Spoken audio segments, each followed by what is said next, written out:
Buenos días, nosotros hacemos parte del grupo de anatomía número 5 del primer semestre de la Universidad de ICESI. Nuestro grupo está conformado por Emily Hernández, Juan David Jaramillo, Karen Sofía Castañeda, Nilton Córdoba y Michael Orejuela. Y el día de hoy presentaremos y resolveremos el caso clínico de dorso, nuca, tórax y miembro superior. Para ello, iniciaremos hablándoles de la anatomía relacionada con el caso clínico. Los huesos que encontramos son el húmero, la escápula y parte de la clavícula.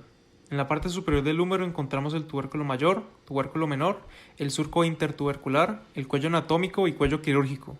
Inferiormente, el epicóndilo medial y lateral, con la fosa radial y cornoidea, así mismo como el capítulo y la tróclea.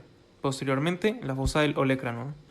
En la escápula encontramos el acromion, el proceso coracoideo, la escotadura de la escápula, la cavidad glenoidea con el tubérculo infraglenoideo, aparte de los ángulos y bordes de la escápula. Posteriormente encontramos también la espina de la escápula.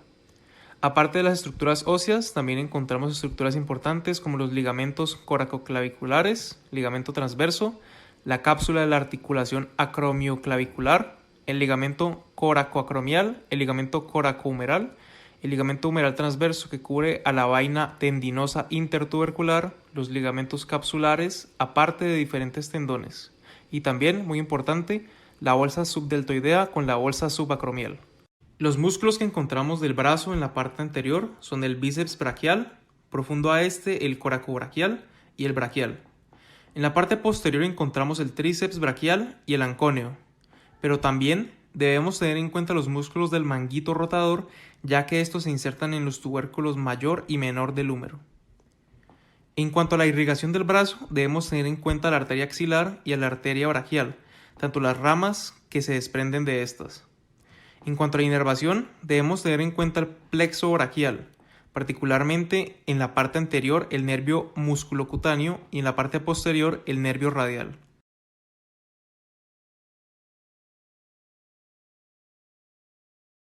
Caso clínico. Esteban es un joven de 18 años de aspecto atlético que ingresa algo quejumbroso, o sea que manifiesta dolor en la región escapular derecha desde hace aproximadamente unos 6 meses, con una sensación de pesadez y de crujido al movimiento de su brazo izquierdo, y que este ha ido aumentando desde hace unos 2 meses. Él dice que también presentó fiebre alta no cuantificada, pero la asoció al cuadro gripal, sin presentar otros síntomas. Además, él es un nadador de alto rendimiento y que el crujido que presenta en su hombro izquierdo lo ha venido notando desde hace 6 meses, pero este no le producía ningún tipo de molestia. En el caso de Esteban, podríamos hacernos una idea de posibles diagnósticos, pero no es suficiente dado que la información proporcionada puede relacionarse a múltiples diagnósticos, por lo que sería necesaria más información detallada para así poder ir descartando posibilidades e ir ajustándonos a una impresión diagnóstica específica. Conocemos el área afectada y las actividades del paciente, por lo que podemos limitar las posibles causas y afectaciones. También le haríamos más preguntas al paciente, le preguntaríamos acerca de los momentos previos a presentar el dolor para descartar o afirmar que la causa sea debido a algún golpe o trauma, sobre los movimientos, posiciones que más lo incomodan a la hora de hacer ejercicio para hacer correlación de las estructuras encargadas de esa zona y le pediríamos realizar movimientos específicos como abducción, aducción, flexión y extensión.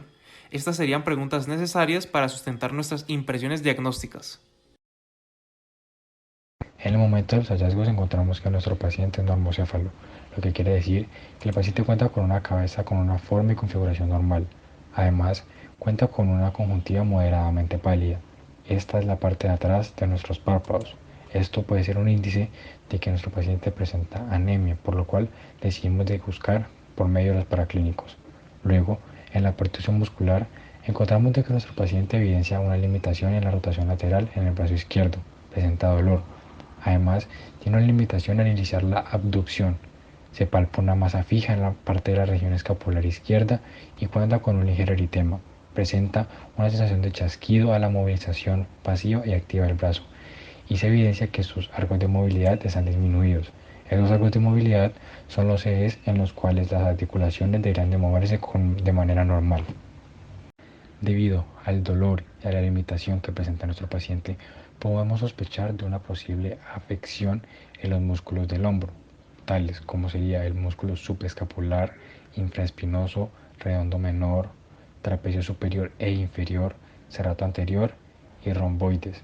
Estos, ya que principalmente son los que él más debe usar para su actividad física, la cual es natación.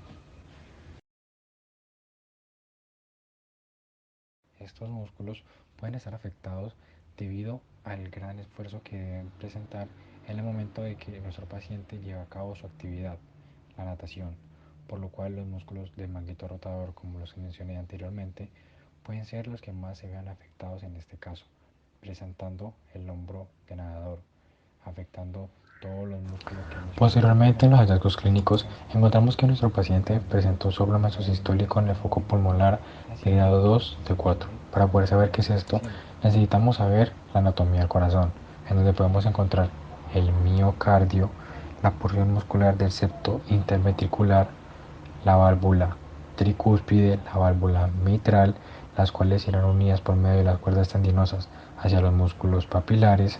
Podemos encontrar la válvula pulmonar, válvula aórtica, la vena cava superior, la vena cava inferior, el tronco pulmonar que luego dará las arterias pulmonares. También podemos ver la aorta y el callado aórtico, la aorta ascendente. Podemos ver lo que es el mesosistólico, arterio derecho, arterio izquierdo, ventrículo derecho y ventrículo izquierdo. Presenta un ruido en el momento en que la sangre pasa por las válvulas. Esto pues se puede dar por algún daño en esas válvulas. Principalmente, estos soplos se pueden dividir en sístole o diástole, los cuales tendrán algunas subdivisiones, como puede ser proto, meso, tele y holo. Si el soplo se clasifica en proto, quiere decir de que el ruido se da en el comienzo. Si se clasifica en meso, se dará en la mitad, tele en el final y holo se puede decir de que se da el ruido durante toda la sístole o toda la diástole. En este caso, nuestro paciente presenta un soplo mesosistólico, lo que quiere decir de que presenta el ruido en la mitad de la sístole. Luego, podemos dividir el soplo en grado 1, 2, 3, 4 y en algunos casos hasta 6. Todos estos grados se van a dar dependiendo si el soplo es identificable en cualquier lado, si este presenta un ruido más audible o inaudible y si es fácil de identificar. En este caso, el paciente presentó un soplo de grado 2, lo que nos puede decir que es un soplo intenso en el interior, pero que es fácil de identificar. Por lo general, los soplos de grado 1 y 2 se pueden llegar a decir de que van a ser soplos inocentes, así que por lo general nuestro paciente podrá seguir con su vida normalmente. En la sístole auricular comienza con la contracción de la aurícula que permite el paso de sangre llegada de la vena cava superior e inferior a los ventrículos a través de la válvula atrioventricular derecha o tricúspide. Después de esos ventrículos hace una sístole ventricular isovolumétrica, que se contraen los ventrículos con las válvulas cerradas para luego hacer una sístole de eyección ventricular. Quiere decir que la sangre que está en el atrio derecho pasa por la válvula pulmonar hacia los pulmones a través de la vena pulmonar. En el corazón es el único sitio donde las arterias llevan sangre poco oxigenada y las venas llevan sangre oxigenada.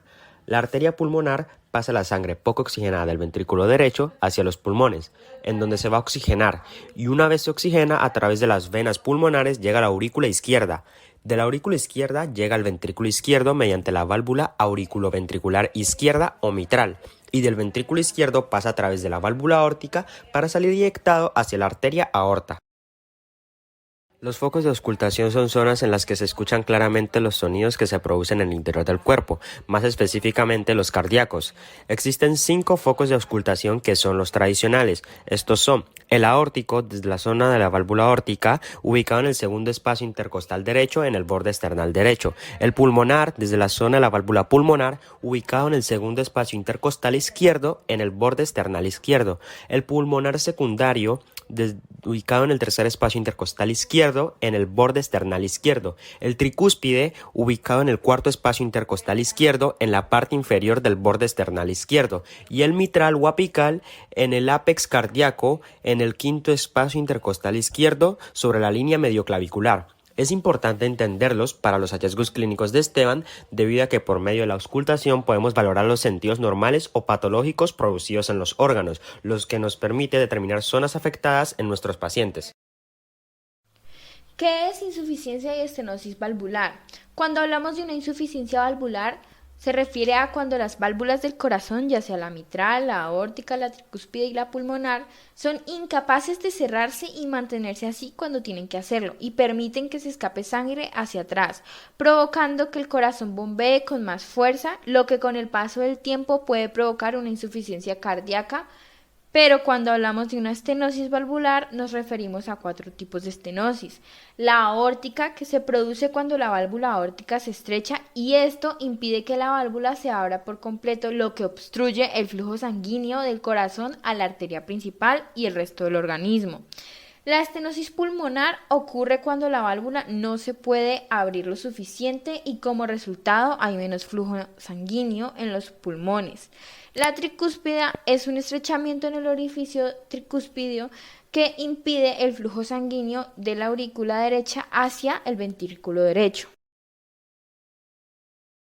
Con respecto al soplo encontrado en el examen físico de Esteban, normalmente en los deportistas de alto rendimiento es común encontrarse con que el paciente tenga un ritmo cardíaco bajo, pero el hecho de que Sebastián tenga un soplo mesosistólico en el foco pulmonar no se relaciona con esto, sino que es un soplo de nacimiento e inocente el cual no amenaza con su vida. Las estructuras radiolúcidas son las partes más oscuras con respecto a la radiografía. Esto es debido a estructuras de menor densidad, lo que permite mayor paso de rayos X, es decir, imágenes más oscuras. Una estructura que permite que se vea de esta manera es el aire. Por su parte, las radiopacas son las partes más claras con respecto a la radiografía. Esto se debe a estructuras de alta densidad, lo que permite un menor paso de rayos X, es decir, imágenes más blancas. Algunas estructuras que permiten que se vea de esta manera son los huesos y el tejido blando. Muy posiblemente lo que el radiólogo quería hacernos ver era una disociación por parte de la escápula con respecto a la caja torácica. Esta radiografía tiene una proyección de posterior anterior. Esto lo podemos afirmar gracias a la silueta cardíaca, ya que si la silueta cardíaca fuera magnificada, podríamos decir de que es anteroposterior. Además, en esta radiografía podemos ver lo que es la vena cava superior, el atrio derecho, el receso cardiofrénico, el callado aórtico, el tronco pulmonar, el atrio izquierdo y el ventrículo izquierdo. Estas son una de las partes de nuestro cuerpo que podemos identificar aquí. Además podemos identificar algunos tejidos óseos como puede ser la clavícula, el húmero, los arcos costales, los cuerpos vertebrales, la escápula y la articulación de nuestro hombro. Esta radiografía presenta una proyección posterior anterior con una lateralidad izquierda, en donde en esta podemos identificar algunas partes de algunos tejidos importantes de nuestro cuerpo. Podemos observar los cuerpos vertebrales, las costillas, la escápula, el acromion, la cabeza del húmero, el cuello quirúrgico del húmero, el cuello anatómico, el tubérculo mayor del húmero, el proceso coracoides, el húmero, la clavícula, la cavidad glenoidea. Además, podemos identificar la cavidad pleuropulmonar. Podemos observar la silueta cardíaca. Diagnóstico 1.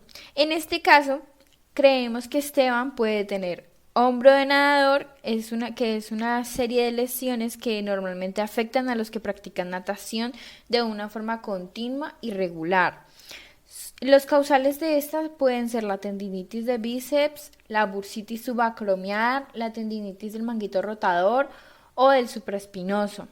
También una disociación escapulotorácica, que es la separación de la escápula de la pared del tórax y presentan edema, hematomas palpables y debilidad en la extremidad. La piel del paciente normalmente está intacta, ocultando la gravedad de las lesiones subyacentes. Esto lo pudimos concluir con base en las radiografías y en el examen físico que se le realizó a Esteban. Nuestro segundo diagnóstico con respecto al caso de Esteban tiene que ver con un síndrome subacromial, la cual es una de las dolencias más frecuentes con respecto al complejo articular del hombro. Esta se da debido a una irritación de los tendones que forman el manguito de los rotadores, a su paso por el arco coracoacromial. Para este síndrome se dan 3 casos: edema e inflamación del tendón supraespinoso, fibrosis y engrosamiento, y en el cual puede recaer la afección de Esteban, una rotura del manguito, pues las roturas del manguito se pueden dividir en agudas y crónicas. En el caso de Esteban sería una rotura aguda del manguito, siendo fruto de algún tipo de traumatismo, caída sobre el hombro o levantamiento de peso, como nos pudimos enterar por las preguntas que se le hicieron sobre sus actividades a la madre, entre las cuales recaía el levantamiento de pesas. Además de que en dichas roturas se presenta cierta debilidad al realizar flexión y abducción.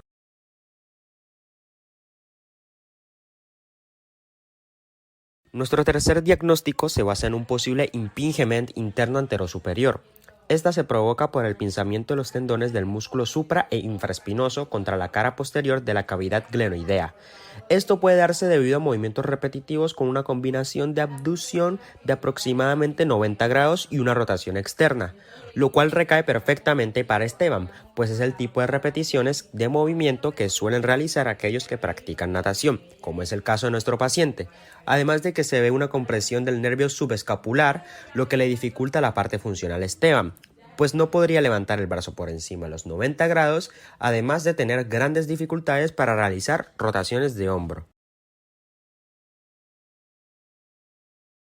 Como diagnóstico final, hemos determinado que Esteban presenta una lesión conocida como hombro de nadador, además de una disociación escapulotorácica. Llegamos a esta conclusión debido a que los síntomas y signos que Esteban presenta se relacionan directamente con dichos padecimientos. El hombro de nadador, como su nombre lo indica, es muy común en nadadores como Esteban. En la imagen C podemos ver una radiografía en proyección antero-posterior verdadera, en la que al eliminar la sobreposición de la cabeza humeral con la glenoides, se puede identificar esta última de perfil, delimitándose mejor el espacio articular glenohumeral. En este caso, además, podemos observar una luxación húmero-escapular, que fue muy posiblemente causada como complicación del hombro de nadador, pues recordemos que Esteban tiene dolor con una evolución de 6 meses. Esteban presenta también tendinitis del manguito rotador y del bíceps, además de una bursitis subacromial que explica la presencia del eritema y del edema en el tejido blando, que es la masa fija que fue palpada. El hombro de nadador puede darse debido a causas como microtraumatismo repetitivo por estrés en la articulación, la falta de técnica del nadador o el sobreesfuerzo, pero en este caso consideramos que la posible causa de la lesión es la fatiga del manguito rotador debido a la disfunción escapular. Por su parte, la imagen D muestra una radiografía de proyección en Y de escápula. En esta observamos el cuerpo escapular conformando la fosa glenoidea, a la que distinguimos en forma de Y, al intersecarse con las líneas del proceso acromial y del proceso coracoides. En este caso podemos ver claramente la disociación escapulotorácica, con aumento de la distancia entre el borde medial de la escápula izquierda y el tórax mayor a 1 centímetro con respecto al contralateral. En la imagen A, que es una radiografía en proyección postero-anterior, podemos corroborar lo anteriormente dicho, ya que se puede observar un aumento en el espesor y en la densidad de los tejidos blandos de la pared izquierda del tórax y del aspecto proximal del miembro superior izquierdo. Por último, tenemos que la imagen B es una radiografía de tórax en proyección lateral, en la que se observa el corazón, los procesos espinosos, el diafragma y la pared esternocostal. La disociación de la escápula de la caja torácica también podría explicar el edema e incluso implicar lesiones en el plexo braquial y de los vasos subclavios, pero en este caso, esto último ya fue descartado. El tratamiento para el hombro de nadador se basa en la disminución de la inflamación, el incremento de la flexibilidad y el fortalecimiento muscular. Esto se da a través de reposo activo, crioterapia, que es terapia de frío, terapia manual, electroterapia antiálgica, TENS, osteopatía, un programa de propiocepción del hombro y reeducación funcional, la medicación antiinflamatoria y o el vendaje neuromuscular. Para esta lesión, la cirugía es la última opción. Se practica cuando no se ha podido solucionar con otros tratamientos y se realiza por artroscopia. En cuanto a la luxación, el tratamiento se dará a través de maniobras suaves para ayudar a que los huesos vuelvan a su posición natural y el uso de una férula. En casos poco frecuentes, se puede necesitar una cirugía si hay nervios o vasos sanguíneos lesionados o si se tiene un alto índice de posibilidades de que ésta se vuelva a producir. Por último, para la disociación escapulotorácica, además de la reparación vascular urgente cuando sea necesario, se debe realizar una estabilización quirúrgica de la luxación mediante reparación artroscópica. Si la evaluación inicial del plexo braquial demuestra una lesión severa, será preciso considerar la amputación primaria por encima del codo. Afortunadamente, sabemos que este no es el caso. Otra conclusión a la que hemos llegado es que Esteban debe ser remitido a un especialista, en su caso a un ortopedista traumatólogo especialista en miembro superior y hombro, al que le presentaríamos los distintos hallazgos radiológicos que hemos realizado. Como aspecto adicional, debemos resaltar que los niveles de hemoglobina en Esteban son ligeramente bajos. Esto, sumado a que sus conjuntivas están ligeramente pálidas, nos da señales de una ligera anemia carencial, y para normalizar esto el paciente necesita reforzar la dieta rica en hierro y se recomienda que visite un nutriólogo. Conclusiones. Al final aprendimos a diferenciar e identificar ciertas estructuras en las radiografías del caso, ya sea la A, la B, la C o la D, que nos ayudaron a llegar a un diagnóstico final, apoyándonos en las investigaciones realizadas. Aspectos positivos. Es muy impresionante cómo de un solo caso clínico abarcamos varios temas, como fue el miembro superior y región torácica. Con cada investigación realizada, ya sea diagnóstico final o no, se aprendió mucho.